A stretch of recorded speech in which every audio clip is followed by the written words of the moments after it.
gusto niyong marinig na sabihin ni BBM sa SONA niya? Ang gusto kong marinig na sabihin niya, kung sino talagang pasimuno doon sa trilyones na scam sa flood control.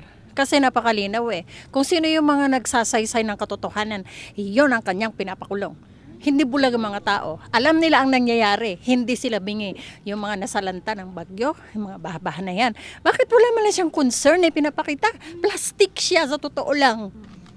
Isa pa, yung 20 pesos na bigas kunwari, nakakain ba yun ng maayos? Hindi.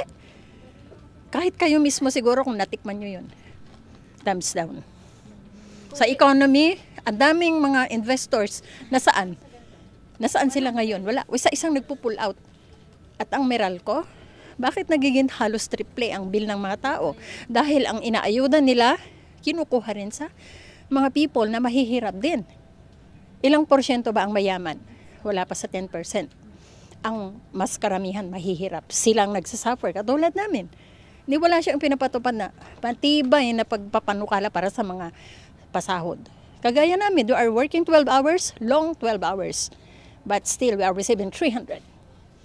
At sa mga pag-apply sa mga minimum wage earner, ang daming mga kuskus balungos, mga requirements, etc. na kung tutuusin, hindi yun kailangan sa skill ng tao. Di ba? Kayo mismo, pag nag-apply kayo, sandamakmak na requirements, pati medical.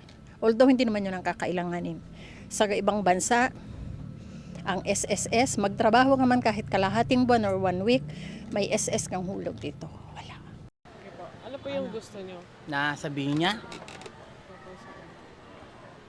sa SONA niya ngayong darating na ano, ang hirap mag-isip BBM, anong gusto kong sabihin niya? Hindi naman niya kasi sasabihin yun eh. Marinig about sa bilihin? Tatanong ko kung magkakaroon ba talaga ng eleksyon. Bakit napakamakapangyarihan yan? Dahil kung hindi na siya bababa, magkakaroon ba ng martial law? Nakakatakot na tanong yan. Yan ang pinaka-importante kaysa sa mga bili-bilihin na yan. Dahil kung mapapalitan ng mas maayos na administrasyon, talagang mababago ang kapalaran ng bawat isa. Hindi lang sa pangkalahatan to eh. From the bottom to the top. Sa buhay ng mga mamamayan na ordinaryo at saka pataas sa pinakamataas na kapangyarihan. Dapat magkaroon ng eleksyon. Magkakaroon ba talaga ng eleksyon? Kasi maraming kapit-tuko sa kapangyarihan ngayon dahil takot na sila na mabalikan sila eh. Kung anong ginawa nila ngayon, babalik din sa kanila yan. Kasi yung mga issue ng pagkain, ang tagal ng issue niyan eh. Ito ang pinaka-importante talaga. Magkakaroon ba talaga ng eleksyon? O baka bigla siyang mag-declare ng martial law? Kaya niya ba yun? O baka maging prime minister siya? O baka magkaroon ng constitutional assembly, magkaroon ng CONAS bigla dahil hawak niya House of Representatives eh.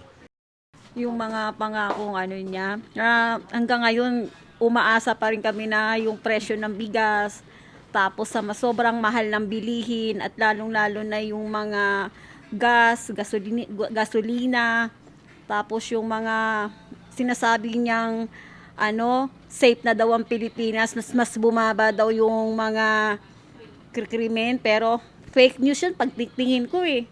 Kasi tingnan mo ngayon, updated siya sa mga kakampi niya na pero yung sa mga taong lumalaban ng patas, wala siyang pakialam. Gusto ko marinig yung about dun sa flood control. Sana matutukan nila yun at saka mabigyan ng pansin. Kasi ngayon kasi parang lahat sila nakapokus dun sa sa impeachment ni Inday Sara.